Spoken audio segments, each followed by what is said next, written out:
Hello and welcome to the Total Soccer Show. My name is Daryl Grove and I'm joined by a man who's labouring on Labour Day. His name is Taylor Rockwell. Hello. Hello. Every child's least favourite holiday, Labour Day. Why so? I'm still a foreigner. Because, especially when I was working at the pool as a teenager, it was the last day of the pool. So the last day is you're breaking it down on your day off, and then also school starts the next day. Oh, a lot of the time. Why. I know some people have already been back in school. Yeah. But a large percentage of the population going back tomorrow. I know someone who I will not name at a school they do not teach at, a college they do not teach at. They do teach at, but I won't name. They have a class today. Oof. Yeah.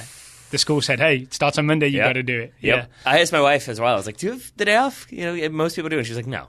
Wow. We go to school all the time, every day. America. Yep. Okay. Well, we're here. Yeah. Well, we're happy to be here because we get to talk some soccer. And I don't know, would it have been appropriate for one of us to wear white today? Are you allowed to wear white on Labor Day? Is it just after Labor Day that you're not allowed to? I refuse to observe any of those. You know what I'm going to do? I'm going to wear white tomorrow. There you go. I'm going to wear white tomorrow at practice. It needs to be a white gown of some kind. Just to I'll wear really a white drive it gown home. to practice. Beautiful. I'm sure people will take me seriously. I'll wear a black tux. We'll get married. It'll be great. I mean, we have rented a venue. There you go. All right. So let's get to thumbs up, thumbs down, weekend review. Artificial turf wedding, right? Yeah. Weekend review. Zlatan's nightmare. We're going to look at all the Premier League action that we saw, some Bundesliga, some Major League Soccer, and we're going to talk about that US roster release. 24 and then later a 25th player were named to the US roster. I'm going to start selfishly with thumbs up to the untrippable Adama Traore. I had a feeling you might. Yes.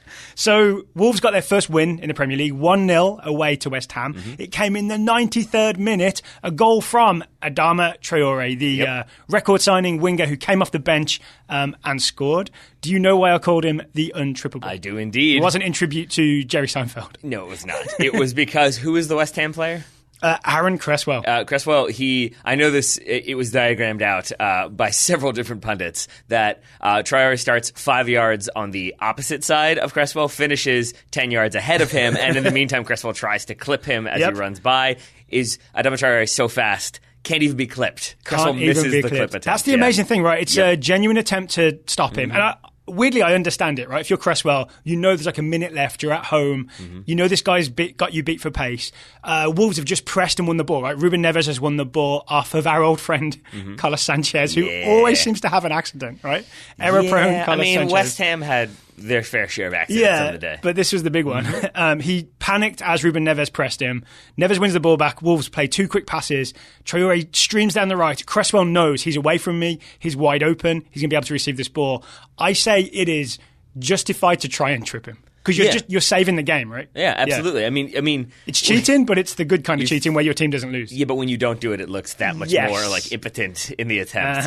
And a few more things about this. You're absolutely right that it is Neves with the pressure that causes Carlos Sanchez problems. But I would say not to take anything away from Neves, but it's just really poor from Sanchez. He has 10 yards. You're going to get pressure in the Premier League. Yeah, but he had plenty of time. He just is slow and takes a bad touch and then can't get the ball out from underneath his feet. That was kind of representative of what West Ham did the entire day. It was a rough day for West Ham. And I felt like, I put way too much stock in celebrations, but it felt sort of like that was representative of West Ham's day, and the way Traore reacted to his goal, representative of Wolves as a whole, or the vibe they're kind of putting out, that someone tries to do that kind of headlock, bring him to the ground, big pylon. I think it's Bonatini tries to bring him down. Yeah, he's having none of it. Traore shoves him off because he wants to go celebrate with Nuno and the rest of the bench. Is that what happened? He runs all the way back to jump into a big scrum that's already happening. So glad we're friends because you can analyse the celebrations of my team. It was telling me that he was it wasn't like a see I scored. It was you put me on, you gave me the opportunity. I'm coming to celebrate with you, not by myself in a corner. Still hasn't started a game. I mean, that seems likely to change because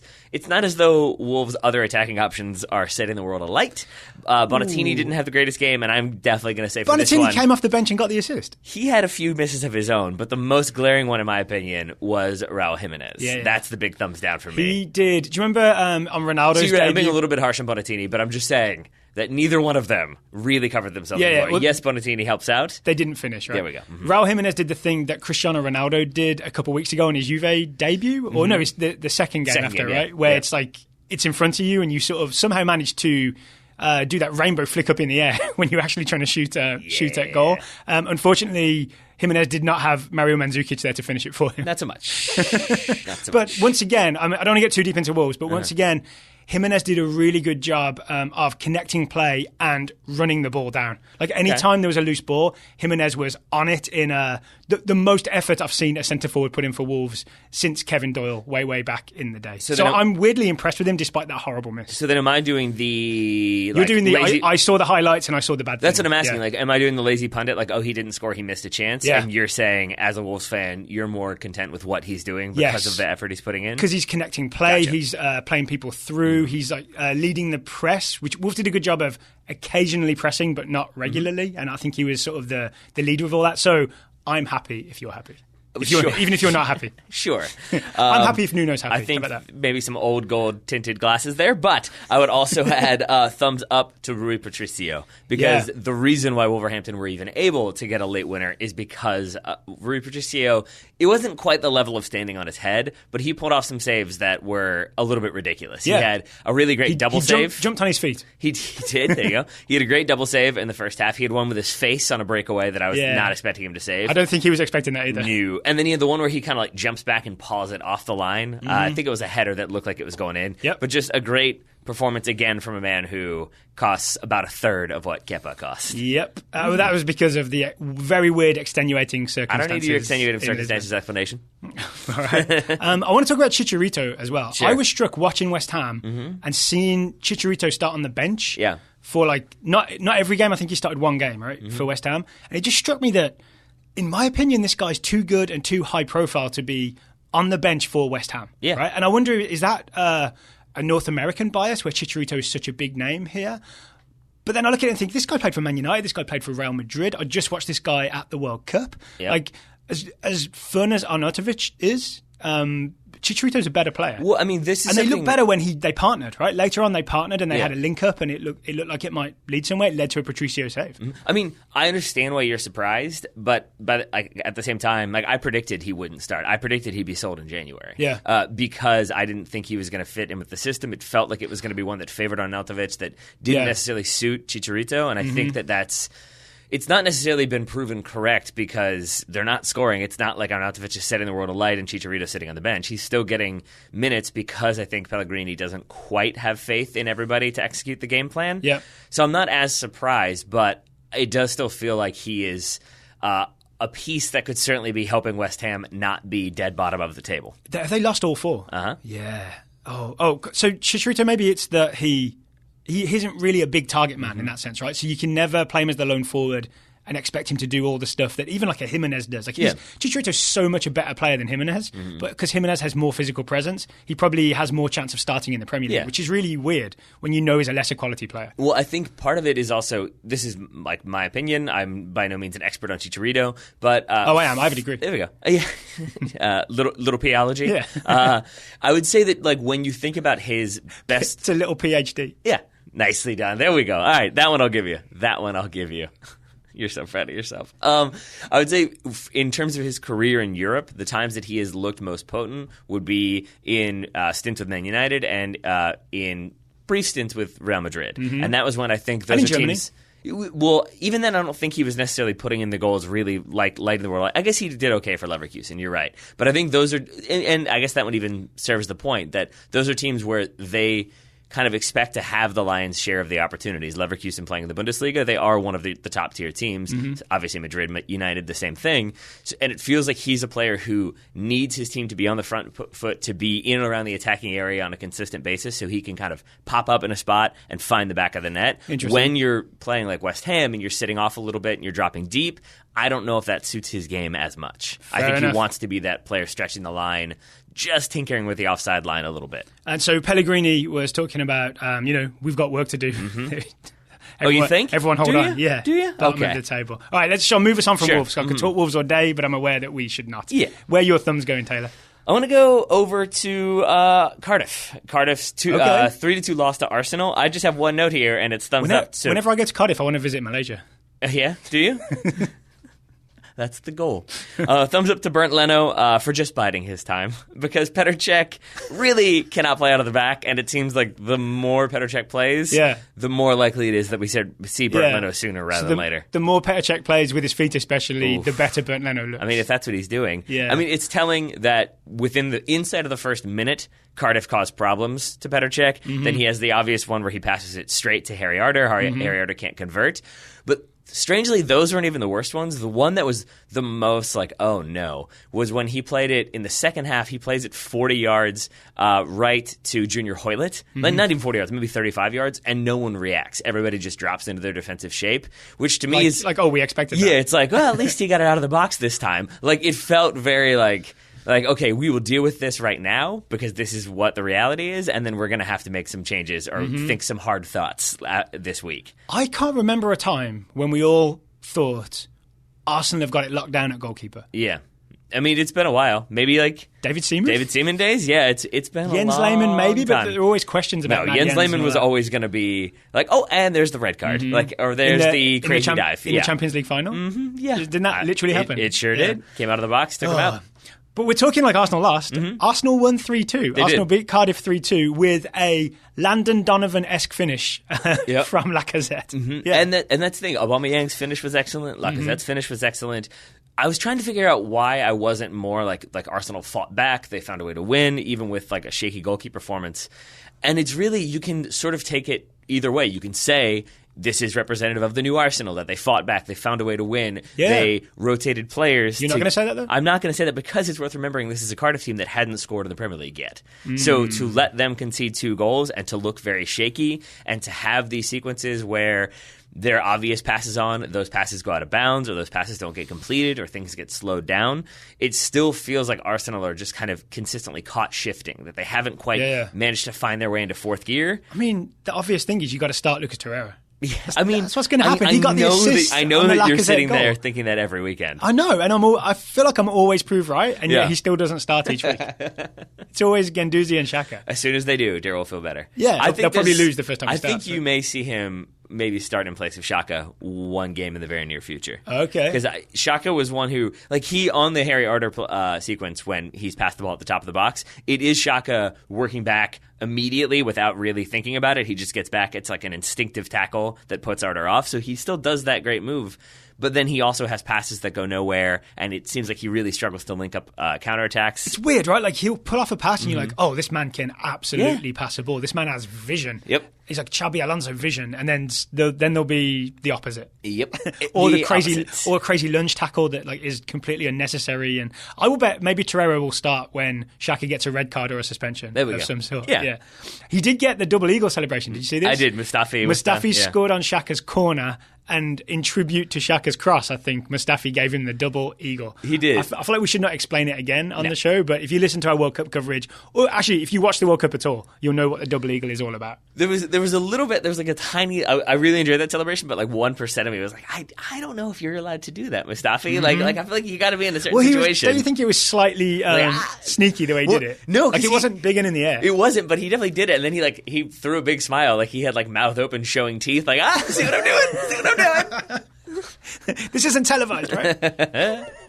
Yeah, so those are the entirety of my thoughts on Arsenal's win. That's Where else fine. should we go? Let's keep it moving. It moving. How about 4 thumbs up for Watford Football Club? Yep. Because 4 wins in a row, they are up there with the big boys, right? Yeah. With Liverpool and with Chelsea, they've all won 4 games. Watford joined them by beating Spurs 2-1. They sure did. How about that? Yeah, I mean, how about that? I would say thumbs up to Watford for, again, reminding us that Leicester City was a thing. That's what this reminds me of. Not in terms of they've got this style of play that people just really can't handle, but it's more so that when it comes down to it, yes, they're doing things very well. I'm not trying to take anything away from Watford, but when it comes down to it, put the ball in Troy Deeney's head and let him fight for that ball because he wants that ball more than a lot of defenders want it. I'm so Team Troy. I really am Team Troy Deeney. Just because he's a Midlandser. Yep. So the other thing is, you mentioned Leicester City. Watford really did play like Leicester City in this game. Championship winning era Leicester City. They had a narrow, compact 4-4-2 and they just sort of clogged it up and like... like rude golfers they wouldn't let Spurs play through. There you go. So it's a really good way of not letting Spurs do the things they wanted to do. I saw Tottenham fans complaining during this game about why are we trying all these long balls? Why are we crossing it in from distance? All that kind of stuff. And the reason was that there was almost nothing else to do because Watford had got it locked down. They didn't chase the ball. They kind of half stepped to the men, but they focused on keeping tight and narrow and compact and just giving you no passing lanes. There was no space for Eriksen or Ali or Kane or anyone to exploit. Mm-hmm. I know Tottenham fans don't always love our coverage. They're not going to love what I have to say here. Well, I'm sure they didn't love this performance from Spurs. This felt like, and I know Pochettino afterwards was really angry about it, but this felt like a team that had beaten Man United comprehensively, even if maybe at times they weren't as comprehensive as it might have seemed in the final scoreline, and they kind of came out, it felt like expecting, eventually we're going to score. And so you would see those, like the Dele Alli flick over to himself and volley. In that moment, I was like, he's going to score a wonder goal. And then he had like the header that went over, and he had these little opportunities here and there, and Harry Kane with a couple of headers, one very late, and it just kept feeling like, eventually we're going to score some goals and win this game. And if you kind of have that mindset, you've got to connect it to, and that means we've got to work really hard if we're going to win this game. Yeah. If you're just sort of like taking shots and putting the ball in on Harry Kane's head because he's Harry Kane, eventually he'll score,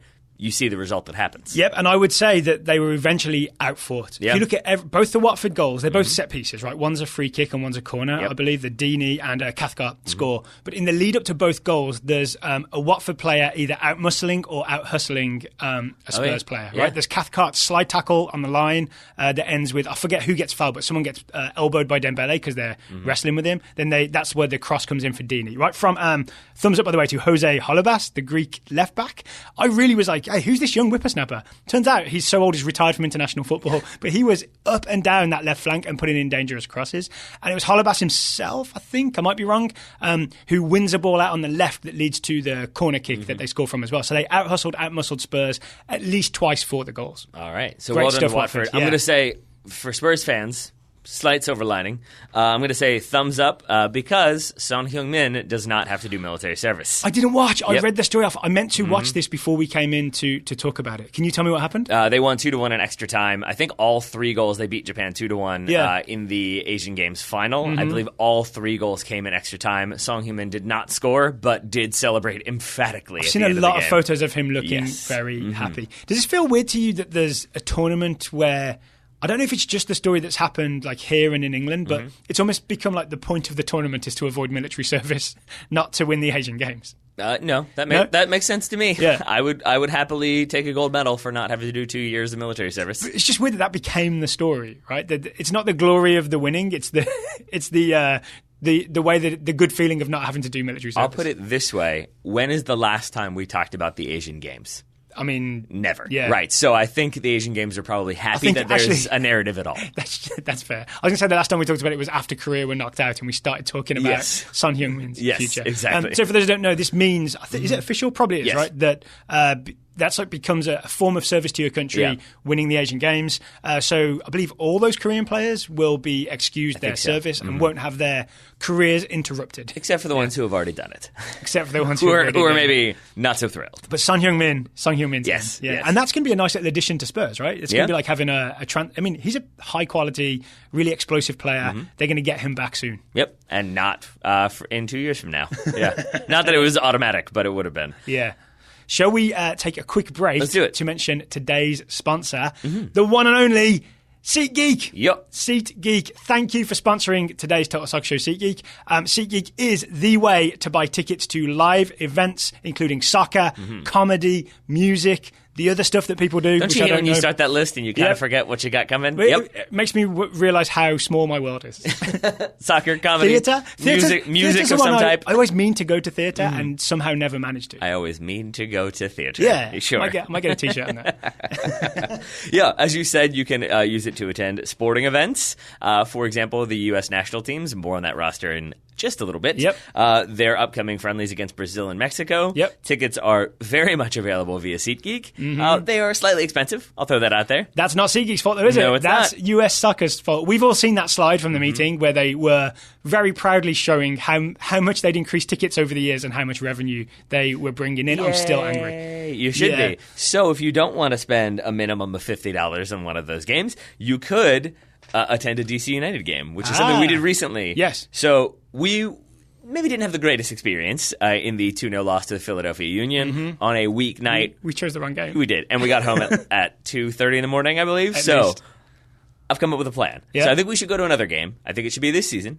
I think it should be a game that maybe has a lot on the line, and maybe there's some trash-talking possibilities. Did you want to go to last night's game? So I'm going to say, well, I've already done that. So I'm going to say instead there's October 13th, FC Dallas come to town. That's a 5 p.m. kickoff. All so right. we can get home at a reasonable hour, $25. But the other one, October 21st, NYCFC comes to town. Yes. 3 p.m., $25 tickets as well. Yeah. I feel like maybe if that goes right, a certain other podcast might be hearing some. Could we persuade things. you know who to come down to that game? Maybe? That is a great question. Do you know? So we're not saying their name because we don't want to promote them. I mean, 100%. Those fools is what I'm going to say. The Fooligans. Yes, there we go. So if you do want to get $20 off an MLS ticket, I'll say this. I'll say Christian Polanco and his associate. if you want to get $20 off to either of those MLS games you just mentioned or the US national team games, and you really need a discount on those tickets, US soccer, here's what you do. You download the SeatGeek app, you enter the promo code TSS, and then your first ticket purchase via SeatGeek, you will get $20 back. So thank you to SeatGeek for sponsoring today's episode of the program. Do you remember the tag? Life's an event, we have the tickets. There we go. Of course I remember the tag. How dare you? It sounds a little bit like we. This isn't Pod Save America where they forget to read the copy. We would never do such a thing. It does sound like we have the technology. It's a little bit $6 million man. Where shall we go next? Let's stay in the Premier League and give, for me, a thumbs down to Alisson's Cruyff turn for Liverpool. Oh, I've got thumbs up to this one. Which led to Leicester City's goal. Yeah. Why have you got thumbs up? I'll let you Because me. I think it's Alisson being tactical. And he thinks, Excuse look, me? I'm going to have to concede a goal at some point this season. I can't always have a clean sheet. It's better to concede the first goal, just get out of the way. We're up 2-0. Why not just do this? So then I don't have to hear about it when we lose 1-0. He doesn't believe in the most dangerous lead. No. He's just like, I'll concede this one. And then, now that's I don't have to worry about that anymore. That's a concern that's gone. So he went ahead and did just that. So if you haven't seen... the most telegraphed Cruyff turn in history, I think. It really was, right? So Liverpool are passing the ball around at the back. I think Van Dijk and Gomez both do little moves and hold on to the ball under pressure from Leicester. Play the ball back. Alisson's got it. Iheanacho is on him, and he tries a Cruyff turn, and it is heavily telegraphed and doesn't fully pull it off, right? Like, he doesn't take the ball with him.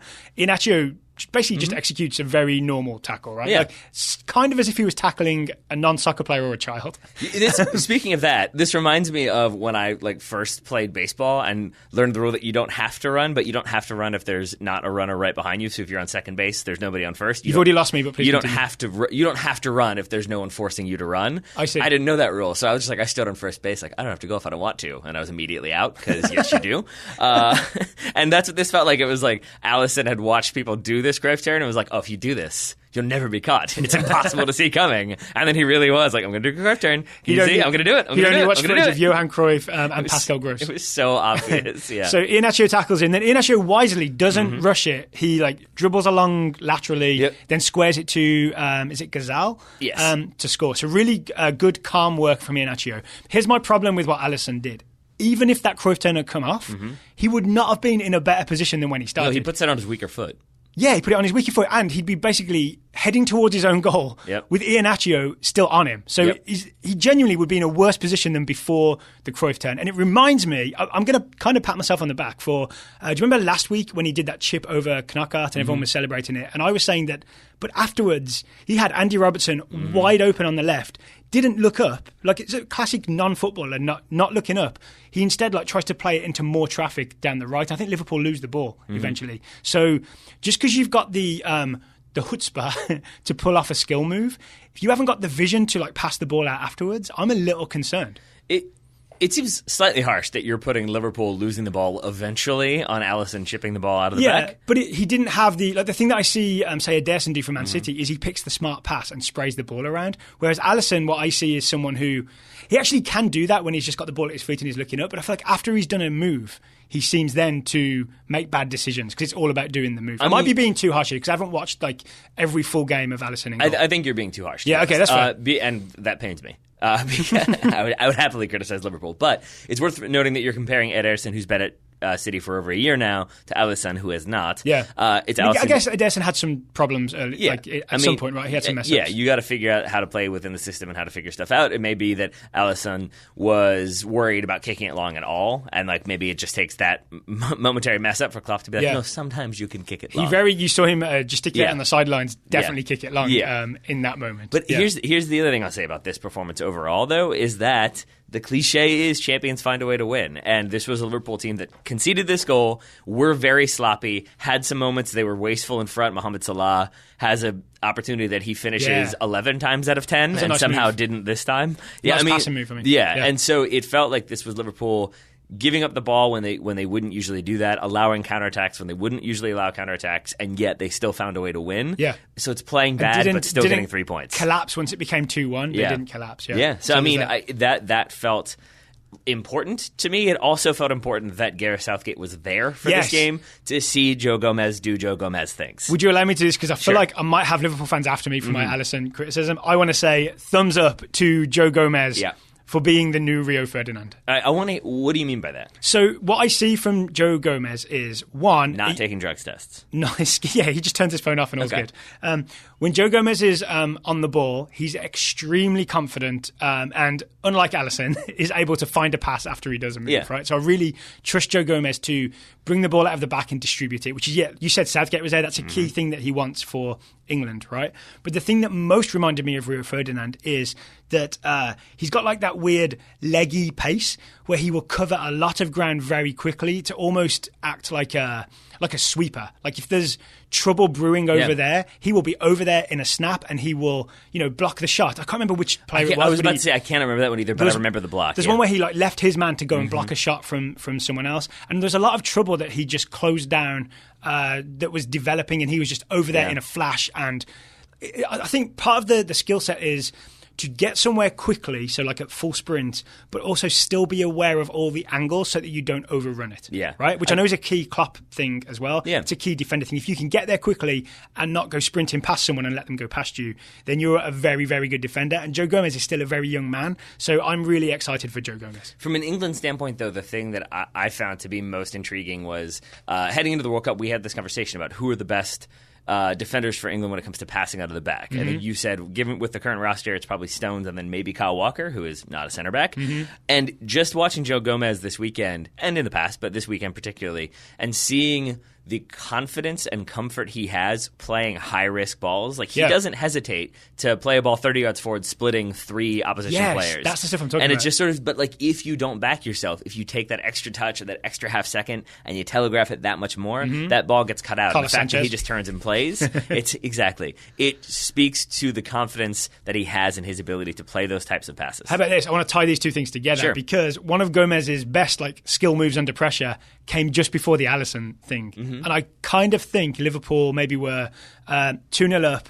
Everybody was pulling off moves. I think Gomez does something to get away from someone. He gives it to Van Dijk. Van Dijk does a little turn, plays it back to Alisson. And I feel like maybe in Alisson's head, because I've done this as well, he's like, oh, that's what we're doing. We're all doing our tricks and we're taunting Leicester. So I'm going to do my thing here. You know what I'm saying? Like, he was getting in on the act and maybe he should not. This is your theory? It's my theory. All right. Yeah. Either way, Liverpool get the win, get the 3 points. Yes. Well done to them. By the way, Sadio Mane scored again. It's what he does. Again. He keeps on scoring. Yeah. I mean, he is the best. I like Sadio Mane. But I love Sadio Mane very much. They're all equally good. I feel like they all have their moments, except for Mohamed Salah when he's getting tapped on the shoulder by Sergio Ramos. I saw that at the awards. Yeah. That was not unintentional. That was not unintentional. Where would you like to go? Let's go thumbs down to Marcus Rashford for falling for Phil Bardsley's nonsense. Yeah.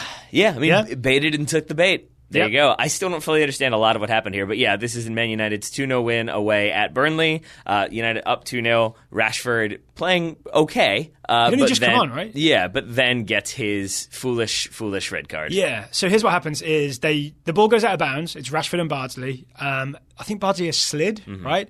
And Bardsley, after his slide, definitely gives Rashford a kick in the leg. Right? It's just a swipe and a kick. Yeah. Probably Bardsley should be sent off for that, or at least booked or something, right? Ref obviously doesn't see that. When they both get up, when Bardsley gets up, Rashford gets in his face. That's the mistake. And just leans in a little too hard, and then Bardsley grabs his head as if he's been head-butted. I'm confused about a few things in there because everything you just said is right. It's Rashford leading with his forehead, which is stupid because as soon as you aggressively lean in with your forehead, you make that contact. It's confusing to me because Bardsley, he doesn't do the fall on the ground like, oh, I've been headbutted. He's just sort of like, hey, he's just headbutted me. But he grabs a specific part of his head like, hey, he just exerted pressure in this spot. But then he does it right back. And that's the thing I don't fully understand is he does the exact same thing right back to Rashford because Rashford continues to get in his face. So this is not sour grapes, I promise. It's a justified red card. Rashford should know better. I think afterwards Mourinho called him a naive boy. Yikes. But I was still confused by some of those decisions, and I do think Bardsley probably ends up getting a retrospective ban for that kick out. Oh, of course. Because I'm guessing the ref did not see that. Bardsley ends up getting a yellow, but I believe... then if he got the yellow, then they can't change I think he gets the yellow for going back in with the headbutt. So I think he got a yellow for going back at Rashford, but Rashford got a red. It depends if it's part of the same moment. Because initially the ref I wouldn't put much stock in Bardsley getting anything else. We'll see. But the ref definitely didn't give that decision. Yeah. Or he wasn't going to call that foul. He also didn't call some other things, which I was confused by. How much of this game did you see? Just highlights. All right. So he has the Ben Mee tackle when Lukaku's going for his hat trick. That felt like he barged Lukaku in the back. Then there's I would say a deliberate handball to stop a counterattack from Man United. There's some questionable decisions is all I'm saying in this one. But either way, it's a 2-0 win for Manchester United. So one more thing on Rashford. I just want to say this is a lesson to everybody. Don't react. Yeah. Never react. I really think the smartest way to play soccer is, especially if you're a Rashford type player who's going to dribble at people, sometimes embarrass people, you're going to draw some people retaliating, right? Yeah. You've got to just be the bigger man, walk away, dribble past him next time. And I mean, what? And don't go head to head. Head to head, you're at high risk. The doomsday clock is almost at midnight once you go head to head. And you're already 2-0 up. Rashford had already drawn a penalty, which Pogba did not convert. But you're already tearing that team apart. I don't understand why you would feel the need to be hey, don't why not just say scoreboard and walk away? Yeah. It's or say nothing and walk away. I mean, whatever. You can have a little trash talk. I think we still have a difference of opinion. Well, but for me, the bigger difference is that Marcus Rashford is already a player who maybe Mourinho doesn't, but you and I have found frustrating for some of his decision-making because we feel like he tries to go too direct at times. He tries to shoot too often when maybe there are other options. Dribble when there's a pass on. Yeah. Headbutting somebody and getting sent off doesn't prove that you make good decisions. True. So that was distressing. I would say one thing that did not upset me was Sean Dyche's voice. That was one of my favorite things about this game. If you go back and watch right before the second goal, you can tell that things are not going the way Sean Dyche wants because he's just screaming, "Get over! Get over!" That was Sean Dyche. I thought that was a fan. No, that was Sean Dyche screaming. That's on the highlights that I saw. And it's a good reminder of how regimented Burnley's system is that he immediately is oh no, this is not good, and then it leads to a goal for United. Oh, speaking of United, so obviously things were a little better with 2 Lukaku goals and a 2-0 win. I think maybe what was missing the last couple of games was Alexis Sanchez. That's possible. Yeah. I mean, yeah. The cross for the first goal, I think. That's a great cross. I think that is the hookup for Man United. I really thought because of their friendship it would be Pogba-Lukaku, but I really think Sanchez-Lukaku is the assist-to-goal method that United need. Not least because we talked about the Carl Anker point that Mourinho doesn't necessarily have a highly game-planned attack. It's more just get your best players out there and let them do what they do. So then it relies on some sort of improvisation or just figure it out as you go type thing. And I think Sanchez and Lukaku are capable of doing that.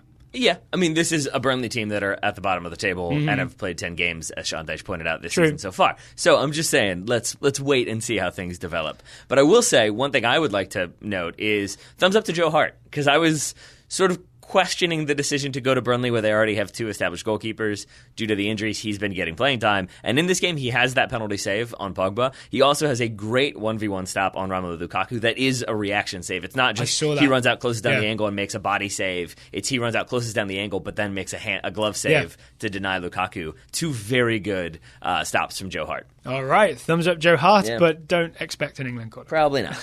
Probably not. I'll take us to Brighton Fulham, if you don't mind. I haven't seen this. That's fine. I'm going to say thumbs up to Fulham's defenders for keeping Tim Ream's place warm.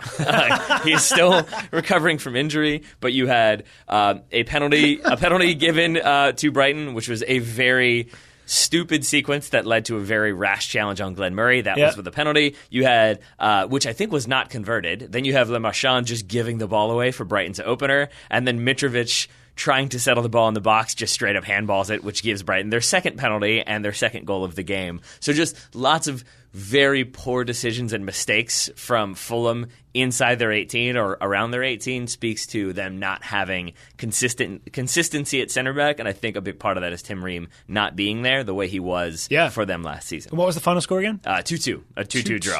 All right, I should have watched that. That sounds exciting. Well, it was especially interesting to watch Glenn Murray do Glenn Murray things. I have thumbs up to him as well because really, like, strangely, though he has been a professional for many years, it was that outside of the foot finish against Manchester United that made me be like, I want to watch Glenn Murray a little bit more. He did things, Daryl. He did things today. What did he do? He did the ball over the top as the ball was played. He just bumps his defender. But, like, a ref's never going to see that or call it. But it's just that little shove that makes the defender wrong-footed. But then he's in an offside position. So he does that, runs at the ball, and then stops. But everybody else has stopped because they think he's offside.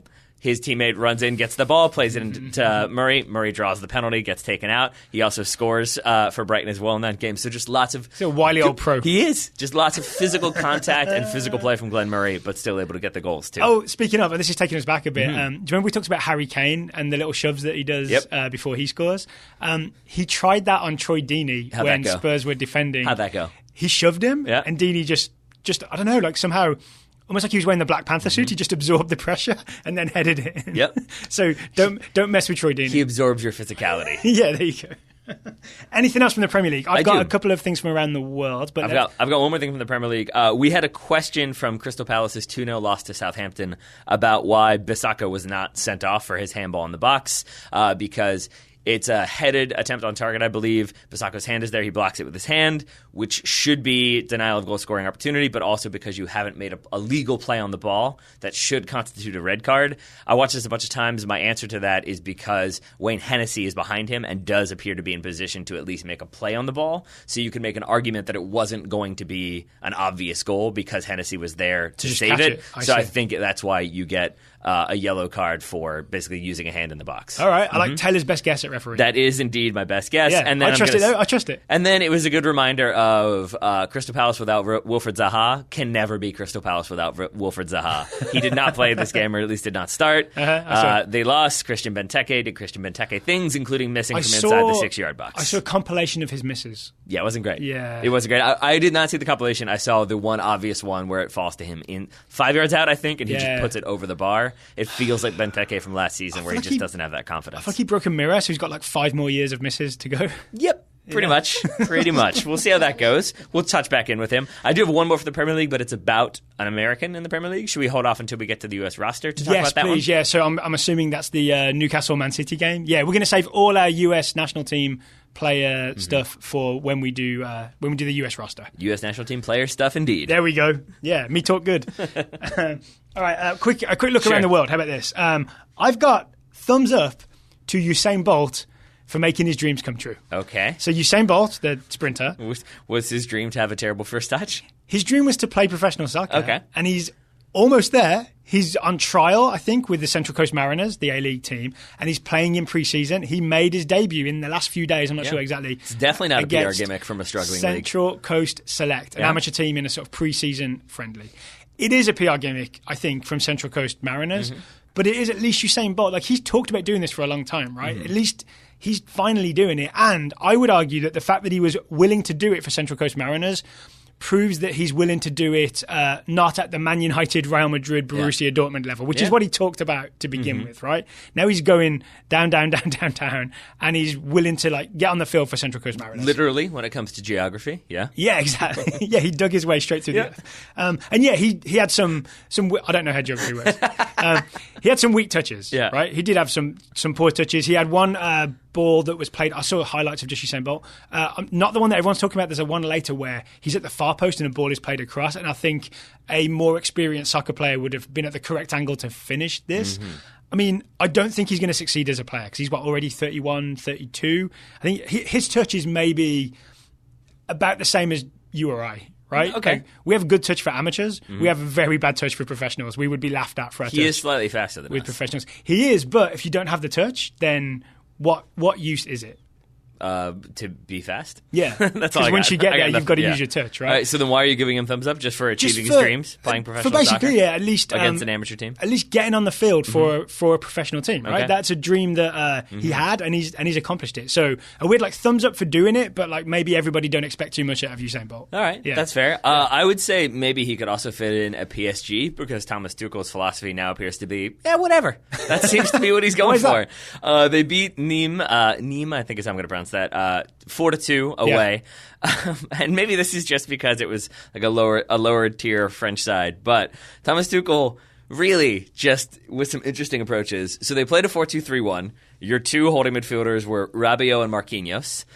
Your midfield attacking three were Mbappe, Neymar as the central number 10, and Angel Di Maria with Cavani up top. That Neymar central thing is new, right? Yeah. So he found a way to just cram those four attackers on the field at once, get Marquinhos in there, but still have two center backs. It just feels like he's like, whatever. I can do what I want. We're still going to win. We're always going to score at least three. So as long as they don't also score three, we're fine.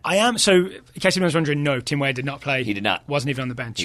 Basically because everybody's back after the World Cup. That is true. I am interested in this Neymar as a central playmaker thing because he spent his whole career basically as a weird left winger, but the whole game goes through him, especially for Brazil.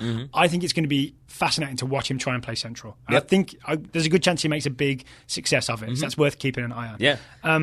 Also worth keeping an eye on, the mid-air volleys of Fabio Quagliarella. Yep. Have you seen this goal? I have indeed. It was top of Reddit soccer for a little while. This is in Sampdoria's 3-0 win over Napoli. It's the third goal. Cross comes in from, I believe, Berezinski. And Quagliarella, I still don't quite know how he does it, but he turns and backheel volleys it mid-air. Neo style. It's quite the goal. It's an amazing goal, so much so that it made me cough. Yeah. It's also the type of goal that happens when you're just in that feeling it flow of beating Napoli 3-0. And on the flip side of that, I would say Carlo Ancelotti has to be looking at things and wondering, what have I done here? We're not supposed to be losing to Sampdoria 3-0, I don't think. I don't believe that was the plan. All right, speaking of great players doing great things, thumbs up to Lionel Messi for beating either 4 or 5 defenders with one move. Yep. Yeah. This is in Barcelona's 8-2 win over Huesca. At time of scoring this goal, Barcelona were losing 1-0 to Huesca, who had scored in the third minute. I'm sure I'm pronouncing that incorrectly. Don't poke the bear. Don't poke the bear. No. God, here's what happened. If you teams really should, if they have an opportunity, if it's 0-0 against Barcelona inside the first 15 minutes, and just there's a tap in, nobody in front of you, just miss the shot. Because even if you go ahead 1-0, Barca, oh really? You're going to score on us? Well, now you must pay. Just shoot it wide.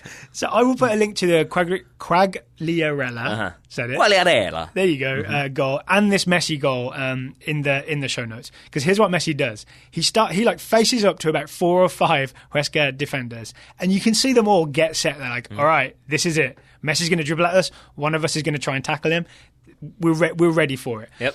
And instead of dribbling towards them, Messi just does one cut that takes him slightly away from them, accelerates away, shoots, puts it in the far bottom corner. He just bypasses everybody with one move because they were all ready for the slalom through all of them. It was teeny tiny Maginot Line-esque of we've got all of our defenses set up, we're ready to go, and he got around us. Didn't see that coming. Oops. It's what happens when and it's what Messi does. It is, I think I said this to you off air, that it's the type of goal that I will remember Leo Messi for when he retires 20 years from now. I will look, not when he retires 20 years from now, but 20 years from now when I look back. It's this sort of feinting one way and then somehow 100% changing direction, but so fast and yet still under control. And he has no business being able – it's that low center of gravity. It's his ability to change on a dime. Just the way he's able to cut back and still get that shot off and know exactly where he is in relation to that far corner. I don't know how he knows his angles. Clips the post a little bit, I think, right, as it goes in the bottom corner. He is good at geometry, would be my guess. We need a packing stat. You know the packing stat of how many people you beat with a pass? You need that for Messi moves. Yep. One move, how many people get destroyed by that move? I bet there is this stat, and I just don't know it because I don't know stats, but I want there to be something about the acuteness of the angle, how difficult the angle is to score with regularity, because it does feel like he has so many that he puts across the goalkeeper into the far side netting, but he's a half yard from the end line and somehow still does that. Should be the Messi cuteness. Yeah, Messi cute. The Messi cuteness chart. Yeah, there we go. Anything else before we move on to the US national team? Yeah, I mean, I guess, again, similar to the Newcastle thing with Yedlin, should I hold off talking about Schalke until we talk about? Yes, please. Okay. Yeah, all US national team players, let's hold it till we talk about the roster. Then I think I'm going to talk about DC United. Yeah, let's talk let's do that really DC fast. United's 3-1 win, unexpected 3-1 win over Atlanta United. Yes. The game we did not go to. Nope. Little bitter. Not bitter at all, though. I'm totally happy. I'm totally happy that happened. But I watched it, and it was really fun. I talked to our buddy Patrick afterwards, who's probably listening, and if so, hello, Patrick. That always creeps him out.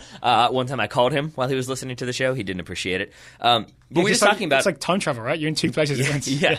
That's how I live, baby. We were just talking about how it was like a fun game. Like how you couldn't say that about so many DC United performances in the recent past, even at times this season. And to just like really be enjoying DC United from start to finish, it's a weird spot to be in. It doesn't feel like things are right in the world. So you watched basically the whole game, right? I think you missed the first 15 or whatever. I only watched the highlights, so I feel like you have a better grasp of what happened tactically in this game. Is there anything you can point to as maybe the reason DC pulled off what's basically a big upset in beating Atlanta? I mean, right? there parts of it were reminiscent of Tottenham Watford, that I think it felt a little bit like Atlanta knew this was a DC team that looked exhausted against Philadelphia midweek, that they probably weren't going to rotate too many people, which meant you're going to have a lot of the same names in there. And so it just felt... that definitely happened. And so it felt like a little bit of that same, we're going to score eventually, it's going to be fine, we pulled the equalizer back, it's going to be fine. But then you have uncharacteristic misses. You had Jose Martinez miss from 8 yards out, like on a 1v1 with Bill Hamid, that he finishes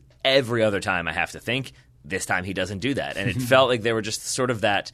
Like I texted Jay and Kelly to say, like, when are Atlanta going to show up for this one? And it did feel a little bit like that they were just slow. Taunting the unrelegated podcast. I will not, especially because Atlanta are probably going to make the playoffs, and DC might not. You think so? I think so. There's a chance. You also mentioned to me before we started recording that you were interested in what Wayne Rooney was doing in this game. 100%. Because in the theoretical 4-2-3-1, which is what I'm going with what Ben Olsen is doing, it's Rooney up top as the one, but he, as he so often wanted to do when playing with Man United and Everton, drops deep. He is the one who will come, even in between the two central midfielders, he'll drop that deep, and Acosta will frequently replace him. And so it's almost the like Josie Giovinco thing of you expect Josie to be high and Giovinco to link, and it's the opposite. And I think teams struggle with a little bit of that fluidity. So I think Acosta just suddenly drifting wide, but then like darting into the center of the field to connect with Rooney, it's a thing that people are really struggling to deal with. Isn't that two of the goals, right? I know the first goal, Rooney is deeper and he plays a through ball with his head for Acosta to run onto. I know Acosta still has to beat two people with a move and then trick Brad Guzan into diving, and then he goes in the near corner. But it is Rooney coming deep, Acosta going long, and that seems to be a hookup that is working. I've seen quotes from Rooney about how he and Acosta have almost like become friends because they both get it in a way that it's because we saw Rooney. It looked a lot of the time. Two best players on the team. Well, he's like maybe Acosta's the one player that can see what Rooney sees. You know what I mean? They're operating at this level of understanding space and knowing when passes are on that maybe the other players are not, which doesn't speak well of Major League Soccer, if I'm honest. I mean, it does speak well of Acosta. Yes and no. Like, you're right, because the other thing I would say, like, I had this conversation with Patrick as well, that this feels like what Rooney has wanted to do. This is the position he's wanted to play for maybe like 5 years. And he hasn't been able to, because I think when you're trying to do that, like not a false nine, but like dropping in and sometimes playing as a 10 and sometimes dropping in even deeper, you've got to be very fit and very hyper aware and ready to go if you're going to do that in the Premier League, because it's just that much more physical, it's that much more difficult, and I don't think by the time he was trying to do that, it suited him as well. Major League Soccer... Do you know he did it at the start of last season for Everton? They let him do that for like, I don't know, it wasn't half a season, but it was maybe 10 games or so. And he looked really good. And then he just got replaced and dropped deep into midfield, and then his season went off the rails. And I think here, it's a thing that he can do, because it's a little bit slower, it's a little bit more physical, so he's got a little bit more time on the ball. We saw against Philly just the way he can disguise passes and the way he finds space that I don't think other players can find. But he has probably a second or two more than he did playing for Everton to be able to find that space. I think that's true, because he clips that ball through for Acosta's other goal, so he gets the 2 assists. And doesn't he play like a volleyed pass into Areola Yeah. to win the penalty kick. Yeah, he's good. That So there's a Wayne lot of Wayne Rooney. I'll also say thumbs up to Luciano Costa for giving up on the lob. Against Silly, we saw him get in shooting positions 3 different times, and every time he tried to do this like chip, like a lobbed chip to the back post for a goal, and it was caught out of the air every single time. Both of his finishes against Atlanta, on the ground, driven shots. Yes. That's what you got to do. All right. I also want to mention George Bello. So Bello made his Major League Soccer debut, coming on for the final 15 minutes or so for Atlanta United, playing a very attacking version of left back. As they were chasing the game. So this is the 15 minutes I watched. I went back and just watched the Bello minutes. He's at fault for the goal. For one of the goals, because he's far too far forward, he's not too far forward, but he plays in a cross that's no good, and DC essentially counter. That's the second Acosta goal, the third goal. But apart from that, he looked, for a 16-year-old making his MLS debut, he looked pretty comfortable on the ball. All right. Yeah. So one bad moment, but it's kind of okay, right? Yeah. It's just that's part of the hashtag Play Your Kids movement is hashtag kids make mistakes. Yeah, that makes sense. I can't believe you talked about George Bello and not Chris Durkin's illustrious time on the field. He didn't play, did he? He played 15 seconds, I think. Did he? I think he got in as I didn't think he got on. Oh, did he not even get in? I don't think so. No. He was waiting to sub on for a good long while there. And it led Stu Holden to make the joke about, like, he's got to get in there. He's got to get his appearance fee. And, like, I'm not sure he did. I thought he got into the very end. Maybe he didn't. I thought it was one of those, like, late game, let's kill off another 45 seconds with a substitution. Final note on this game. I think Atlanta United fans may be earmuffs for this, but for the penalty that Areola wins, Ezekiel Barco was sneaking around behind Areola's back and tripping him up. I mean, most of that is what he is wont to do. I'm going to say let's quickly move away from that to talk U.S. national team. But first, should we talk about today's sponsor? Today's sponsor is a returning champion. There we go. So I think we said last week that the Athletic advertising campaign was over.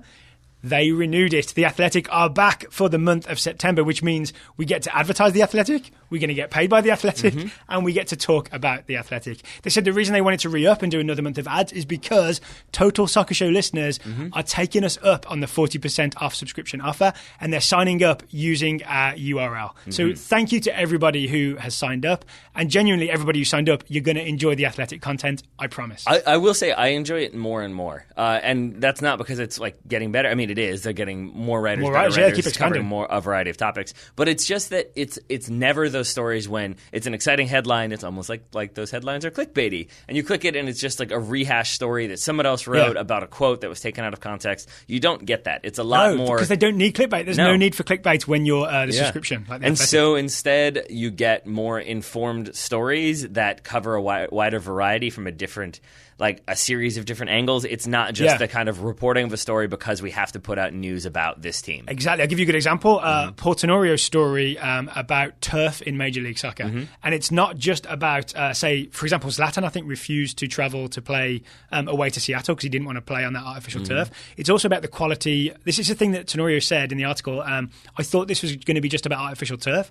Turns out that's more complicated than you realise because there's good turf and there's bad turf. And also, there's good grass and bad grass. Apparently, Sebastian Giovinco has been complaining about the grass at BMO Field for Toronto because it's got a lot of sand on it because the Argonauts of the CFL have been playing on it because Toronto 2 play on it as well. And the turf is just in bad shape. And it's not just turf versus grass. There's a lot of angles to this issue in Major League Soccer. Get you that Bermuda. So there's that. There's also stories that make me want... Tenorio says that, but more eloquently. There you go. There's also stories that make me want a new person to maybe be thrown in consideration for potential coaching gigs. Oh, yeah? The evolution of Juventus under Max Allegri by Paolo Bandini. Yes. It was a fascinating read. That's one of my favorite things I've read at The Athletic of late. This is one of those ones that I don't think I would have clicked on, but you said, hey, you should read this, it's good, and I agree. Yeah. It made me think of Allegri a slightly different way. Yeah, 100%, because I think I always kind of thought of him as the manager who inherited Juventus after Antonio Conte. That he sort of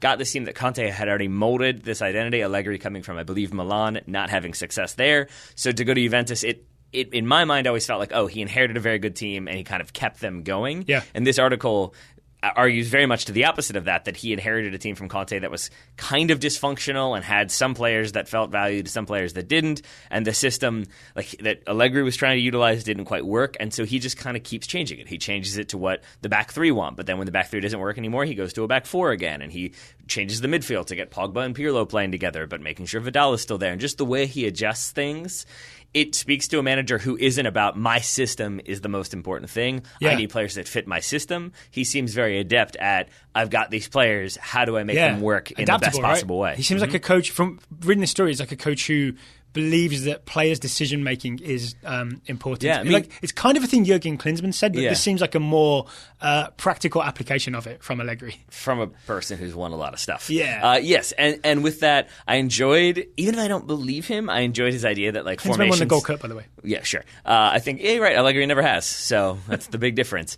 I enjoyed his point that like tactics, or formations even, maybe aren't that important, that it's about putting people in, like the best players on the field, and it's all about the players and individuals. Can I spoil one part of the story? I suppose you can. At no cost to listeners. My favourite line of it is Allegri says that, like, take basketball as an example. They have all these plays that are drawn up, and they're all useful, like having all these set plays and all that tactics and stuff.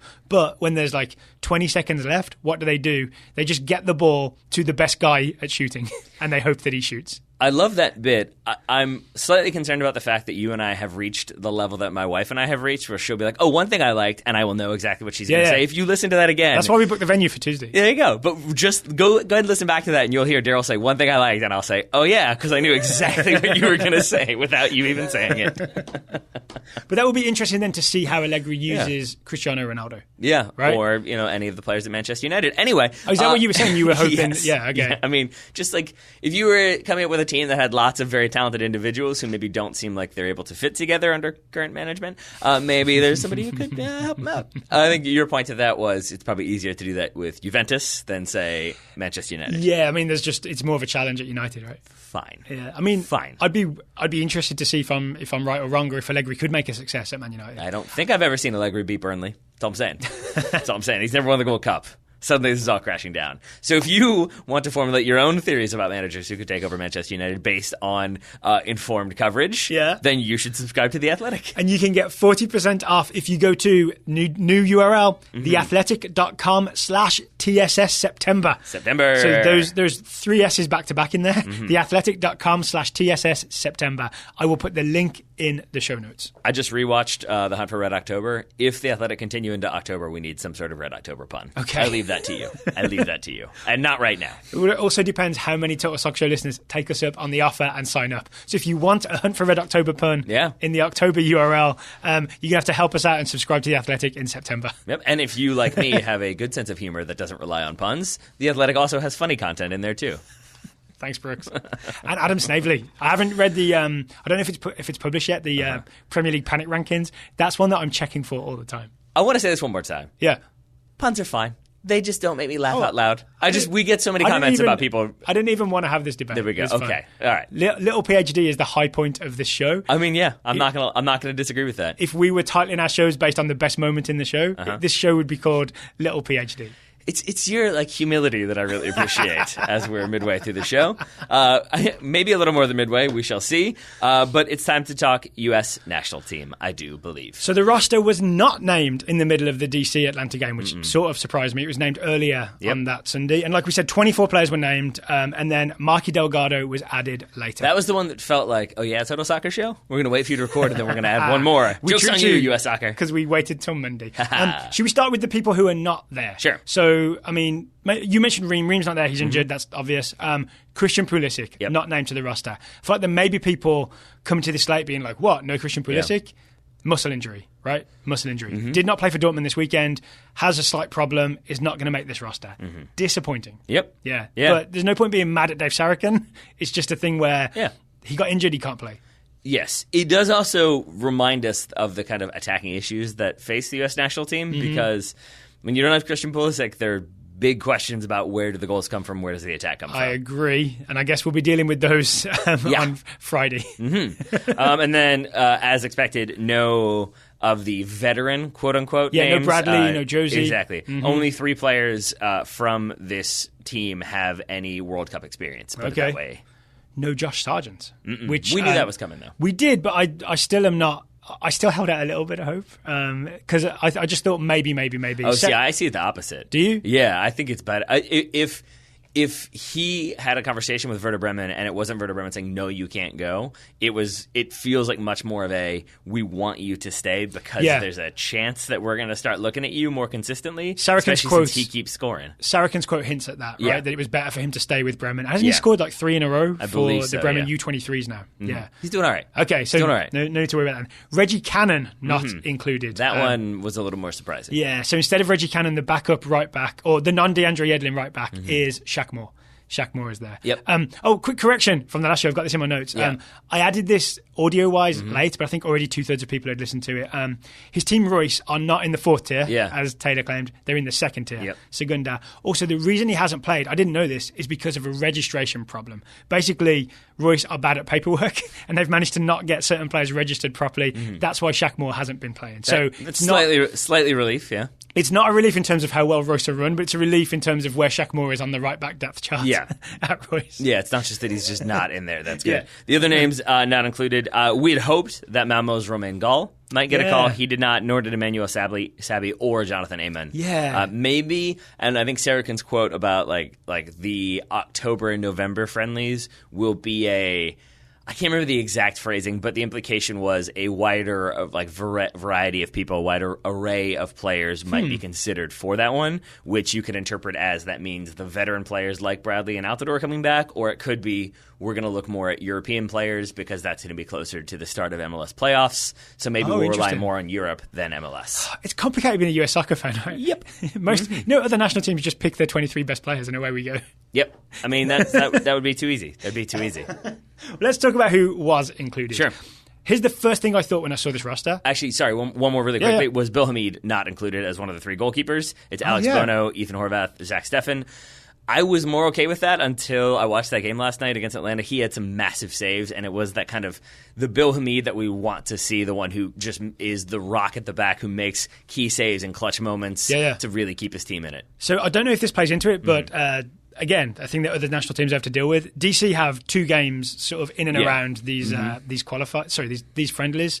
Areola was called up, and I wonder if there's sort of a deal of, all right, take him, but please don't take anyone else. I mean, there could don't also take our goalkeeper. There are 25 players on the roster right now, so it could also be Areola's called up for one, sent home after that one. That's possible. Or maybe doesn't play at all. That's possible. So it might just be that they want to make sure that he feels included, but they don't necessarily drain his legs further. Can we talk, now we've talked about omissions, can we talk big picture? Sure.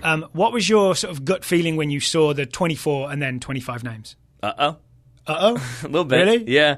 I mean, it was sort of, I think Christian Pulisic papers over a lot of the cracks.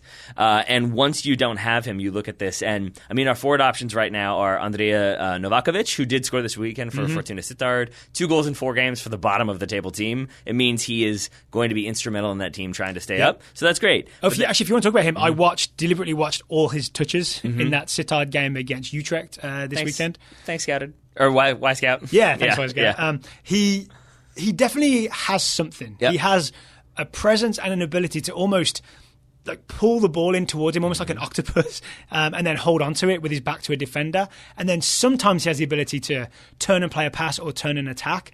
But I feel like a little bit at a time, he too often goes to protecting the ball, if that makes sense. Like the ball comes into him and he'll almost default to get my back to goal, protect this ball. Where I think as he gets more experience and more confident, maybe he'll default to doing something more productive than just holding onto the ball. But is there a chance that that's what he's been told to do? Very possible. That it's like hold the ball up and wait for everybody to get forward so we don't have to commit as fast? Yep. All right, so that could be. I also want to say I watched his post-match interview. If he ever goes back to Reading and is there for a year and gets a little bit more time, he is going to end up with the weirdest accent ever. Because has he got a bit of that Steve McLaren Dutch accent? Not yet. There's a hint of it here and there, but he's American, but Serbian parentage. He has a little bit at times of the Eastern European accent. Okay. So if you throw in a little bit of the Dutch and a little bit of an English accent, I don't know what he will be, other than maybe the first choice striking option if Josh Sargent isn't there. But that really was what it came down to for me. It was like Bobby Wood has not impressed as of yet with Hanover. Yeah. Jesse Zardes. Quick correction on that. The reason he didn't play the first week, Bobby Wood, for Hanover, is he was suspended. There was a suspension carrying over. Mm-hmm. He did play 45 minutes this weekend for Hanover. How'd that go? It didn't go great. There's a moment in the 88th minute where he has the chance to score the winner for Hanover. It's against Dortmund, actually, but Pulisic wasn't playing. He has a chance, and he it's not a disaster, but he just sort of essentially gets out-muscled by, I think, Diallo, the defender, and ends up sort of falling on the floor and scuffing at it. Yeah. So not brilliant, but yeah. And so I'm not like writing anybody off. I'm not saying like, oh, we're totally in trouble now. Jesse Zard is also there. He has been scoring for the Crew, but it's just still his head. It's just a good reminder that while things seem positive in certain positions, there's still a lack of attacking creativity and overall goals, I would say, that this roster might struggle with. Okay, that's especially fair. Against Mexico and Brazil. I was slightly concerned by the number of people that looked at this roster and said, meh, I want nothing to be excited about. I wanted Jonathan Amon on it and all that kind of stuff. And forgetting that this roster has lots of exciting young players. Yeah. Tyler Adams, Weston McKennie, Tim Weah's on the roster. You know what I mean? I feel like people have already got too used to the idea of a bunch of teenagers being called up for the US men's national team. That's how it goes, man. Yeah. And now we're going to send these guys out to face Brazil and Mexico. It's going to be a real test for all these players. So I think I want to keep that excitement about young players going, right? But I also know US Soccer want to do that, so I don't want to fall into the marketing of it. But I am excited to see Tim Weah again for the US national team. I think if you're a US fan, like a casual observer, and you're looking for reasons for optimism, I think you look at the goalkeeper in the back line, the one that I would I'm guessing it's going to be a back four. Actually, I'm not, because one of the things I saw was you have more centre-backs, didn't you? Yeah, there were 5 centre-backs were selected, and I think that might be a giveaway that we're going to see 3 centre-backs and 5 at the back, probably against Brazil, because that's what we did against France. So I feel like anytime we're facing a team that's definitely better than us, we might be going 5 at the back. That's just my gut reaction. Yeah, but with that, I would say it means you're going to probably see Matt Miazga, who is starting regularly now for Nantes. Yep. They're not having the best of the run so far. They won this weekend, right? I believe they did, but I think they're still like 12th or 13th on the table. I might be wrong there. But then John Brooks is performing well. His Wolfsburg beat Leverkusen on the weekend. Yes. He scored already this season, as we talked about. So suddenly it feels like maybe he is back to the John Brooks that we were excited about, but I want to keep fingers crossed on that. So I watched John Brooks. He wasn't bad. Yeah. He was slightly at fault for the goal Wolfsburg conceded. He did a weird, he either bought a move or was trying to cover something else and just opened up way too much space for, I've forgotten who scored for, was it Hertha? No, that was Schalke. Leverkusen. Leon Bailey. Brooks almost stepped out the way for Bailey to shoot, and I don't know what was going on. Maybe they're buddies. He just wanted to pad his stats a little bit. Maybe. So you've got those center backs. Cameron Carter-Vickers is in there as well. Yeah. So if it's those 3, I mean, I doubt it will be those 3, but if it were, you've just got a lot of youth there. You've got Anthony Robinson probably on the left, DeAndre Yedlin on the right, so you've got youth and pace there. So, and then probably Zack Steffen in goal. So it just feels like you've got a lot of the young spine of the team for the next 4 years. That's almost first choice, right? Yeah, that's interesting. So. Okay. Do you want to talk about Yedlin while we're here? Sure. So he scored for Newcastle United against Manchester City. Yep. It's Yedlin's first goal in the Premier League. And I read somewhere it's the first American goal in the Premier League in a long, long time. Since Jeff Cameron, 2 seasons ago or 3 seasons ago or something? Yeah. Which is somewhat embarrassing. I mean, there's not a lot of American attackers playing. That's true. Outside of Josie Altidore, Landon Donovan's loans, Clint Dempsey going back to Fulham briefly, there haven't been many attackers. That's true. So maybe we shouldn't expect goals from a bunch of defensive midfielders and fullbacks. Goalkeepers. Yeah. Apparently Danny Williams did play more attacking for Huddersfield this weekend. He played? He came in as a sub, yeah. Oh, all right. So he's back. That's good news. Yeah. But yes, DeAndre Yedlin. And I want to say, thumbs down, British commentators, because even when Yedlin does good things, he can't get no love. It's all about what Man City didn't do.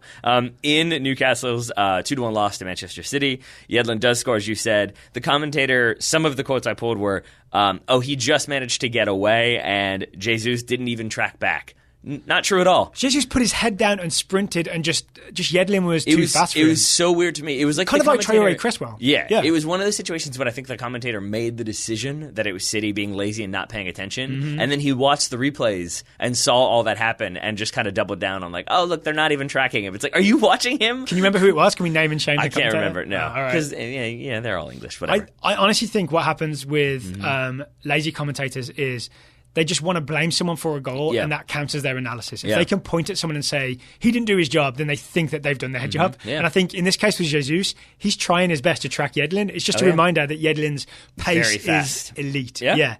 Here's what happens when Usain Bolt does have a touch. Yep. And isn't 6'5". And when Yedlin has room to run. More of a touch, we'll say. So it's a great run from him. I would also say, I watched this a few times, I do not think he bears much responsibility for the first goal for Manchester City. Oh, because I was going to say the big down point in this game is he buys on what Raheem Sterling is selling. Sterling cuts inside and shoots and scores. I think he could have done better. Well, I think the big problem here is that it's Lascelles. Lascelles tries to dribble to the back, passes the ball straight to Man City, and now he is 10 yards ahead of his defense. Yeah. So Yedlin had tucked inside as he is supposed to do in that system, and now he has to sprint out 15 yards to try to defend Raheem Sterling.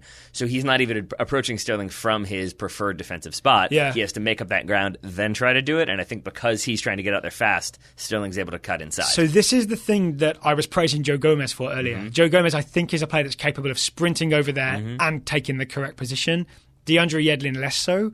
And I think I said this the other week with Yedlin, we just kind of have to accept that this is who Yedlin is, right? He's never going to be an elite defender in terms of getting all the angles correct every time.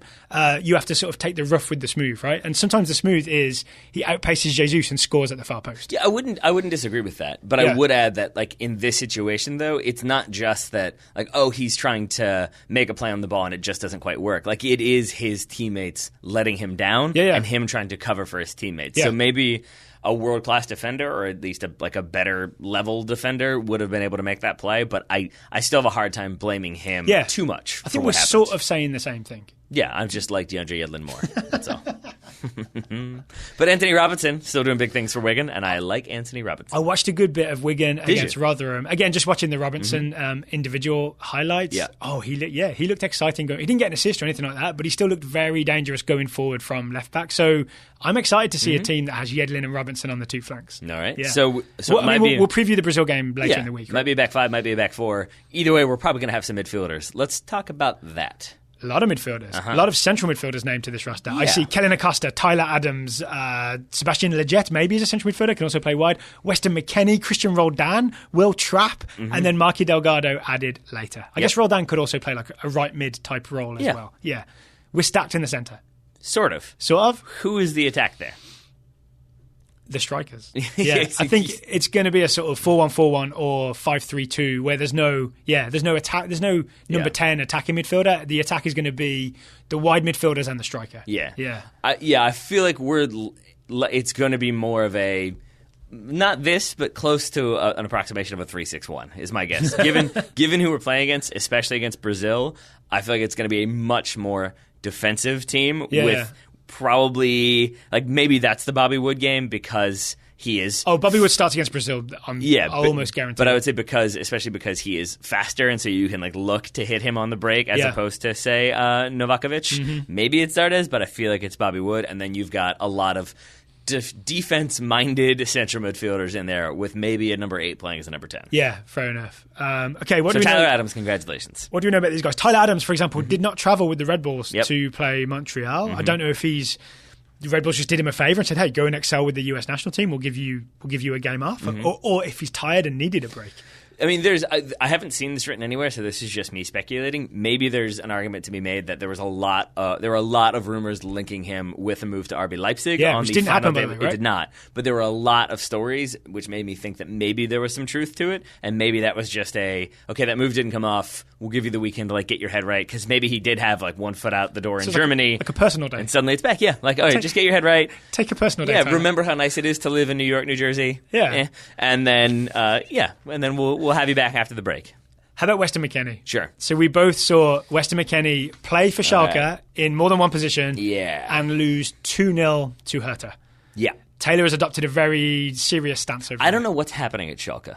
That's what I have to say about this. I think that's true for a lot of Schalke fans as well. Did you see the shot of the two Schalke fans? Yes. I think there were a couple leaning on each other's shoulder, just looking really miserable, and it kind of, for me, summed up the Schalke performance. I mean, it's not good. You look at... It starts with last week. It does. Away to Wolfsburg, 2-1 loss, straight red for Nastasic.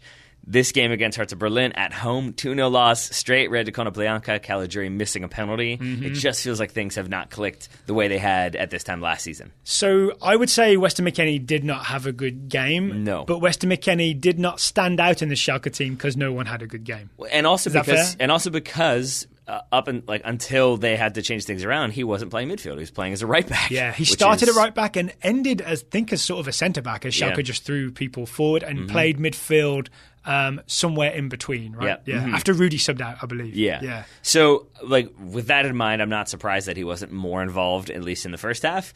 But there's still worrying signs, not least of which was the first goal for Hertha Berlin comes from Weston McKennie being slightly out of position, being slightly slow to react, and then being slightly too confident in his ability to react. I think that makes sense. I've forgotten the name of the attacker. He came off the bench and beat McKennie to this ball as the ball was played long. Weston McKennie, basically a more experienced right back, would have let this ball drop and then defended it, or maybe would have won the ball first time. McKennie is caught in between, right? And he's caught making a late attempt to win the ball before it gets to the attacker and doesn't get there. Yeah, forgive me, I don't have that player's name either. What I do have, I'll let you look it up while I say the one I do have written down is Torunariga, is how I'm going to pronounce that. The left back for Hertha Berlin. He is the one in their 4-3-3. He's the one who plays this ball over the top to spring the attack, and a big reason why this ball is on is because Caligiuri, who's playing on the right side for Schalke, he moves out wide to cover Mittelstadt for Hertha, and I think what's expected to happen is that the right back McKennie then slides over to cover that space vacated by Caligiuri. McKennie doesn't do it right away, so then he realizes he's supposed to, so he's basically making a lateral sprint as that ball is played over top, so then he has to adjust his course. Dillerson. There we go. So he has to adjust his course, and then he's trying to make a play on the ball, and he basically is reacting to it and trying to make a game-saving play. If he's a little bit more aware, and if he just kind of drops off and then makes the run, I think he wins that ball. And I think as well, I took a good few looks at this because I was sort of wondering, McKennie's a smart player. McKennie's a good player. McKennie's a player that wins a lot of balls. How does this happen? Yep. And I sort of think it's everything you just said in terms of him having to adjust late and try and do it while moving laterally, right, which makes it harder. But also I think this is a thing where when you're playing as a central midfielder with often a defensive midfielder and an entire defence behind you, you can gamble and try and win this, right? And if you don't win it, it's kind of fine because there's a few more layers of defence behind you. When you're the right back, if you gamble and don't get there, it's probably a goal, right? Or at least it's a scoring chance for the opposition. That's what happens here, right? Dillerson gets the ball, eventually squares it for Duda to score the opening goal. Yeah, and I know we care the most about this because it's Weston McKennie being beaten, but I would say the more worrying one for me, a little bit McKennie and a lot bit like, Schalke, was, do you remember Solomon Kalou's chance that he shoots just wide? Yes. Okay, so that comes about because two different players, Baba Rahman and Salif Saneh from Schalke, tackle each other. Centre-back and They left-back. both try to tackle the ball. I remember It this. literally is the two of them tackling the ball at the same time, and it doesn't come off, and then Solomon Kalou is away. But the reason why the two of them have to make sort of a last-ditch play on it is because Weston McKennie, do you remember this? I don't know what he is doing, but it spills to him.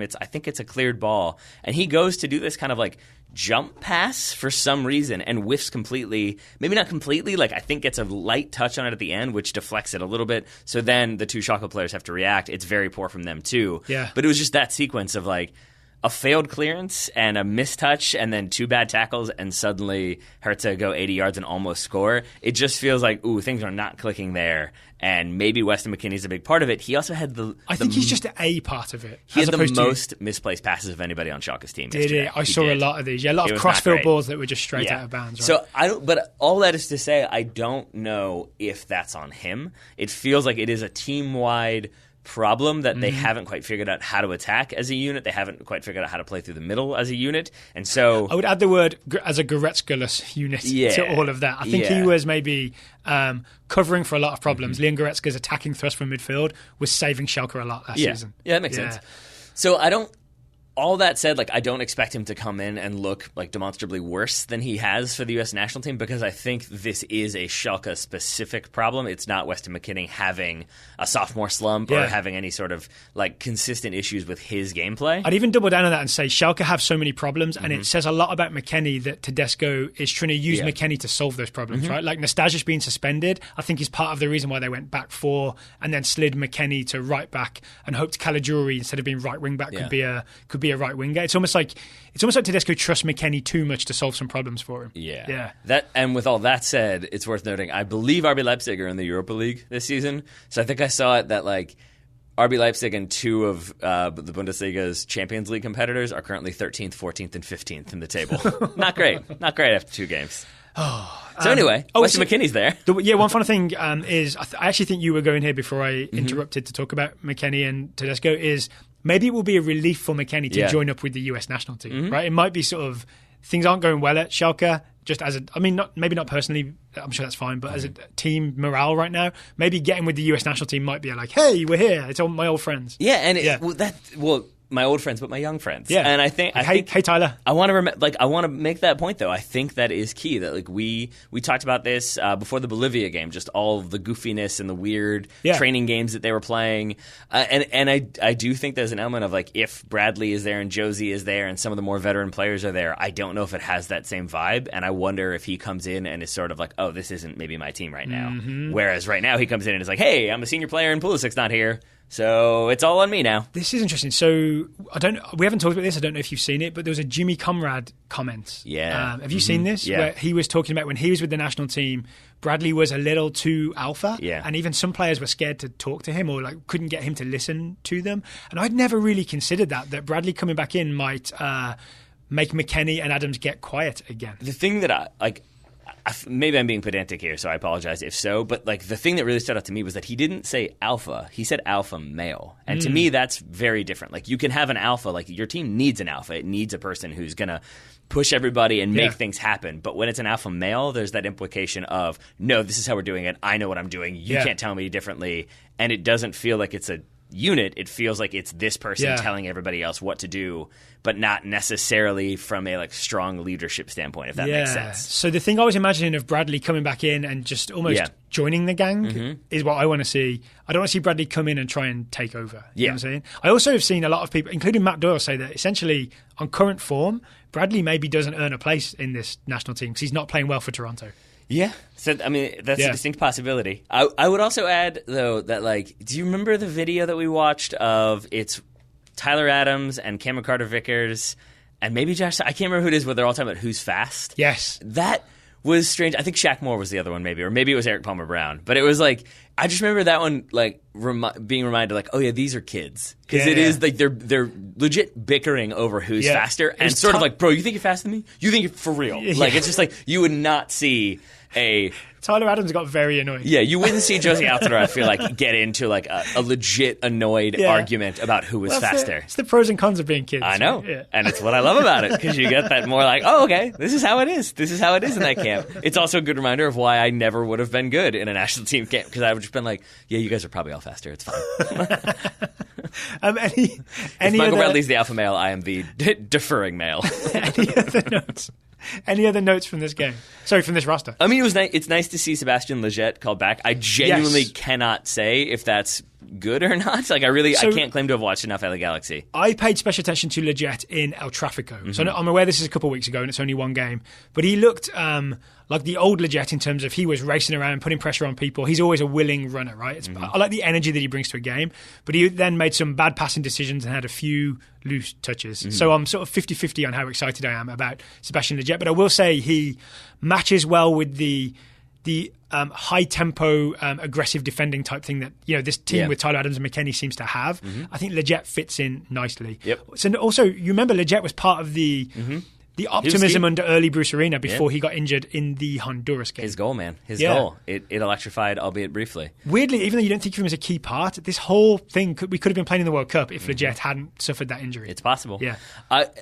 So maybe he established himself again. I would say, given the absences and the kind of inexperience of this team, there are opportunities for peripheral players, or players who haven't necessarily established themselves as guaranteed national team players. Yeah. I think there's Anthony an opportunity. Robinson, maybe. Anthony Robinson, I would say he is in that tier now, though, because I basically think it's him and Jorge Villafana are the two left backs. Who, by the way, not called up. No Villafana. Maybe they're letting him get settled with Portland. But I would say there's a really good opportunity if he knows that city just fine. You got to get reacclimated. Make sure his preferred coffee roaster is still in the right location, hasn't been taken over by another coffee roaster. He knows the way to Powell Books. Okay. He's got to reinvest in all his plaid. We're gonna hear some things. Anyway, I would say that this is an opportunity for Timothy Weah. I think that's a player who could come out of this if he looks as lively as he did the last time we saw him with the national team. Given the kind of, I would have loved to see him get like 5 minutes this weekend for PSG. I think that really would have put it over the top in terms of him coming in, brimming with confidence, and again thinking there's no Pulisic here. There's an opportunity for somebody to kind of take that offensive mantle, I guess, and be the player who can link attack and cause problems. Yeah. And it could theoretically be Tim Weah, and I hope it is. So I am now very much looking forward to our show, which we haven't talked about this. I'm assuming later this week we're going to do a show where we try and pick our 11 to face Brazil for this roster. Thinking of all the options and the combinations, like say Weah up front or Weah on the wing, all that kind of stuff. That's a conversation I'm looking forward to having. It's also a team I'm looking forward to seeing up against Brazil. Worth noting, true, I agree. Worth noting, Weah included as a midfielder in the roster. Yeah. Whether or not that matters, I don't know, but worth noting that. It means there's a good chance he plays on the wing. Right? Yeah, I would say so. Oh, okay. Anything else before we move on? No, I don't think so. So, pretty good roster, right? Lots of good young players on there. Slightly scared to see them against Brazil, but let's do it anyway. Yeah, just don't play Alejandro Bedoya as a holding midfielder. We'll be fine. I mean, it's not possible, right?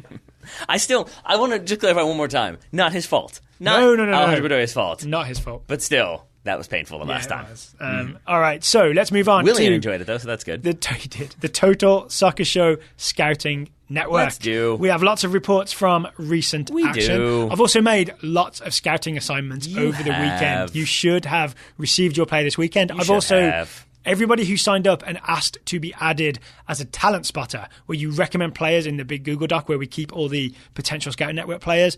I've added those people over this weekend. If you want to do that, you can sign up totalsoccershow.com/join, select talent spotter from the drop-down menu, and I'll add you to the document. You can nominate players to be in the Scouting Network. All right. Yeah. This kid Pulisic, I think he should be in there. He's technically still in there. Wendy's scouting him. Yeah. He is indeed.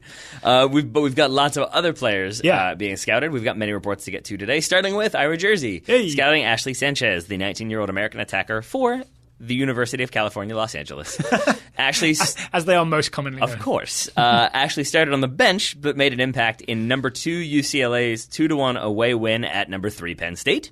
She only got 18 minutes, but in that time, she scored the opening goal with a shot from outside the box after she stole the ball off of a center back. Ashley was bit by a dog on the hand earlier in the week and was wearing a bandage on her hand throughout the game.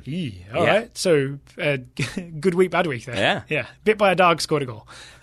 Ed Ritter, scouting, maybe she has special powers. That's the very abbreviated scouting report.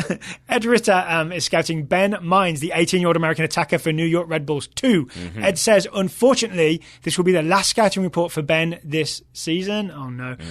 On the play where Ben was sent off for retaliating rather feebly against a hard tackle, he broke his clavicle and is out for the rest of the year. Ben showed promise early on. No kidding, he scored in Red Bull's first game of the season, right? The senior team. But will have to prove himself again in the preseason next year. His only first-team appearance was in the season opener with a rotated squad. Yeah, not great from Ben Mines, but better things. He ends like 1 for 1, right? Yeah. 1 appearance, 1 goal for the Red Bulls. Yeah, just maybe not in the timeline he would have hoped for. Brett Walker, scouting Tom Davies, the 20-year-old English midfielder for Everton.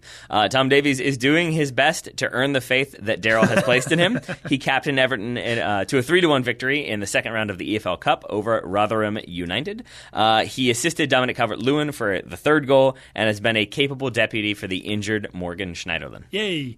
Ryan Marzak is scouting Pione Sisto, the 23-year-old Danish attacker for Celta Vigo. I haven't read this report, but I do know of a Pione thing that happened. Ryan says, Pione Sisto is back. He was the best player on the field this weekend for Celta Vigo at Levante. In the 10th minute, he chased down a long corner kick, put it top shelf over the goalkeeper for his first goal of the season. Sisto followed that up in the 35th minute with a majestic flick over 2 defenders, down the left flank, and a pinpoint pass to Maxi Gomez for their second goal. Hope the pop filter's working after my pinpoint pass. Celta went on to win the game 2-1, and Pione was easily the man of the match for his all-around performance. Yeah. I remember forgetting the importance of pop filters until we were on the road and I tried to record without one because I was like, I've got a cover on, it can't be that bad. And it was just plosives all over the place. I'm a pro, there won't be any plosives. Yeah, right? It made me almost...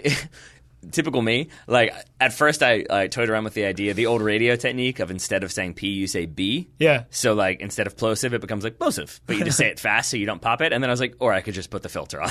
And so I did that. That's the real pro move. But it was like 4 minutes of playing around with using different words.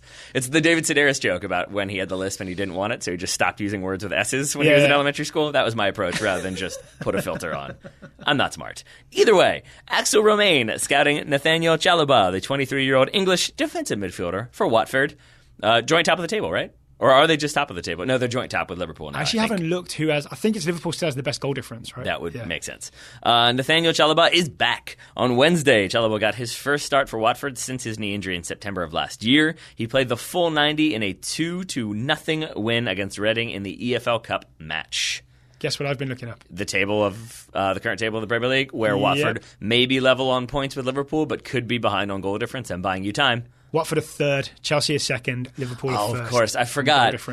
Credit to my friend Matt Simpson, who, after every Chelsea game, is texting me 105 points every time. Is that what he thinks they're going to get? Yeah. I mean, they're on track. Yep. They're on track. Sorry, where did we leave off? You are on Zack Lippert scouting Izzy Brown, 21-year-old English attacker on loan at Leeds from Chelsea. Zack says, despite still being injured, Izzy has been loaned from Chelsea to Leeds for the whole season. He still has a month or two left of recovery from his ACL tear, but it's just enough time to get healthy before scoring the winner against Manchester United in the FA Cup final. You heard it here first. Shut up, Zack. I added the word final, the FA Cup. You heard it here first. Yeah, that would be a strange thing to happen a month from now. Guy Yedwab scouting Serge Gnabry, the 22-year-old German wide forward for Bayern Munich. Gnabry's thigh injury has cleared up much more quickly than feared, as he started in Bastian Schweinsteiger's testimonial match and scored the opening goal, running confidently straight at the Chicago Fire defense and banking the ball off their outside back. Please don't be Brandon Vincent. Please don't be Brandon Vincent. Vincent. I feel like Guy tried to write that as though it were deliberate, like some very skillful, like, I'm going to bank it off that guy. That's how good I am, as opposed to a deflected shot. I'm not sure which one. My dad says he saw George Best do that. What, bank it off somebody? Deliberately, run at a defender and poke the ball at the defender's shin and carry on running because he knew it would bounce off into his path. I believe that. Yeah, I believe that too. I can't find any video footage of it, but my dad swears it happened. Is it Best or Cruyff who set out in a game to meg a specific player and did it within the opening 10 minutes by running across the field? Was it Cruyff and Rodney Marsh in the NASL? I think it was. That might be a Rodney Marsh story. I can't remember if it's Cruyff or Best, but that it could be Best. Yeah. It indicates to me that, I wouldn't be surprised if he did that before. Banking the ball off their outside back. Meanwhile, Kingsley Coman is out for 3 months with ankle surgery, and the club didn't sign any reinforcements, so Gnabry will clearly be key to the first half of the season at least. All right. Go on, Serge Gnabry. We've been waiting for him to establish himself. I mean, you just kind of celebrated Kingsley Coman's bad injury, but sure, why not? No, more Gnabry's unexpected good fortune. Mark Ryan is scouting Gio Simeone, the 23-year-old Argentine forward for Fiorentina. Mm-hmm. Mark says, La Viola opened the Serie A season with a 6-1 win over Chievo. Cholito, as Gio Simeone is known, scored in the 93rd minute of the rout, bringing down a long pass from Benassi and then connecting on a give and go with Eserik before nutmegging the keeper for the final goal. This was after this was when the video with Simeone waving at his dad and I think his son up in the stands. There we go. There we go. Lovely moment. Matthew Cleveland scouting Daniel Malin, 19-year-old Dutch forward for PSV. After ending last year on the upswing, Malin was promoted to the PSV first team this year and has seen regular minutes as a substitute. He even scored the winning goal in the first leg of PSV's Champions League qualifier versus Bate Borisov. Remember Bate Borisov? I do indeed remember Bate. His next Champions League goal may be tougher at PSV because they were drawn... His next Champions League goal may be tougher as PSV were drawn into a group with Barcelona, Inter Milan, and Tottenham. The one that I thought was the group of death and everyone else disagreed with me. I'll hear none of it. Everybody else thought I think Man City's group was the toughest one. How about there's no group of death? There could be. Jeff Markman is scouting Reece Nelson, 18-year-old English midfielder on loan at Hoffenheim from Arsenal. The news Nelson fans have been waiting for, says Jeff, was confirmed on Friday as a new long-term contract at Arsenal and a season-long loan to Hoffenheim were both announced. The opportunity for regular playing time in Nagelsmann's system and exposure to Champions League both present exceptional chances for Nelson to prove himself this season. I love this trend of young English players going to Germany. I love it not because it says good things about the Premier League. It says that it's almost like the Bundesliga represents an opportunity for all those English players that can't get games at their team. It does. Like Jadon Sancho even. I'm still, maybe I'm just out of touch, but Hoffenheim, a Champions League team, I would be surprised if Nelson plays regularly as an 18-year-old for them, but stranger things have happened. More regularly than for Arsenal. That is probably true. Drew Samuels scouting Marcus Edwards. English Messi. I was waiting for you to say it. 19-year-old English midfielder for Tottenham. After a summer filled with rumors of a permanent move away from Spurs, Marcus Edwards is headed out on loan to Excelsior Rotterdam in the Dutch Eredivisie. That's the place you go. The other place that you can go if there's no Bundesliga team. and if you need attacking opportunities. Spurs are hopeful that this will be a more productive loan spell than last spring with Norwich, where Edwards made just one appearance for the Canaries and was rumored to have some difficulties related to behavior with the coaching staff. I believe Drew also speculated that maybe Marcus needs to develop his attacking game in a league that is more attack-friendly. It's very attack-friendly. The Eredivisie, slightly more attacking-friendly than, say, the Championship. That makes sense. Yeah, that does make sense. You just get kicked in the Championship. You'll get to dribble past lesser quality defenders in the Eredivisie. And then also Daily Blind. This, you know what? This is a very representative of the Brexit vote, where all the older people voted Brexit and all the younger people were more into the idea of Europe. All these English teenagers are heading off to the continent. Sure. Yeah. Anthony Smith is scouting. Whatever you say. I'm still mad. Scouting Gonçalo Guedes, the 21-year-old that was evident. Portuguese winger for Valencia. On the final day of the transfer window, PSG agreed to transfer Guedes to Valencia for 40 million euros. So finally making that move permanent, right? Guedes was a key factor in helping the Spanish club finish top 4 and reach the Champions League last season. I'm just saying, now Europe can't tell you how to make your own windshields. That's all I'm saying. So at least you've got that going. So we've got that, but our economy is going to collapse. And also all of the companies are leaving your country to establish headquarters in new countries. Yay! Manny Alcantara, scouting Junior Firpo, the 22-year-old Dominican left back for Real Betis, ? Actually, I should say 22-year-old Dominican left back for Real Betis. Okay. It is now apparent why Firpo turned down the Dominican Republic, as he will be playing for the Spain U21 Euro qualifiers that will take place during the upcoming international break. For anyone curious, I feel like the Spain U21 team was missing there. Yeah, whatever. For anyone curious, UEFA classifies that eligible players for the Euro U21 tournament in 2019 are anyone 21 or younger as of January 21st, 2017, when qualification began. Yeah, that's always oddly confusing, right? Because not all the U21 players are U21. Under 21, and he's 23. Yeah. Yes, it works in cycles, essentially. Right. So, Junior Firpo, worth keeping an eye on, but not if you're a Dominican national team fan. Yeah. Christian Daprik is scouting Patrick Cutrone, the 20-year-old Italian forward for Milan. Christian says Cutrone subbed on in the 83rd minute of Milan's match against Roma. He then proceeded to score the winner in the 95th off a beautiful ball from Gonzalo Higuain. I forgot Higuain's at Milan.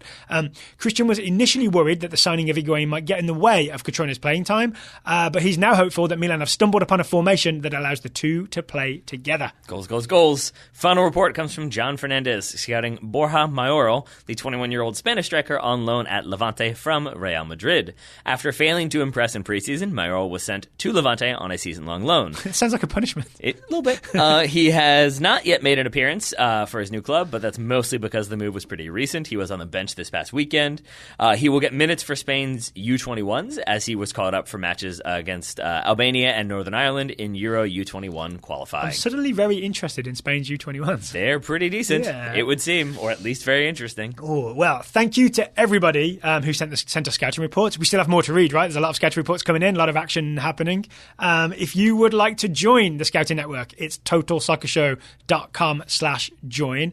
And to remind everybody, the options are, after you join and you support the show with a monthly financial contribution, you can either be an active scout, where we assign you a young player and you report on them and keep us updated on what they're doing. You can be a silent scout, where you don't have to do anything. You're just supporting us, supporting the Total Soccer Show.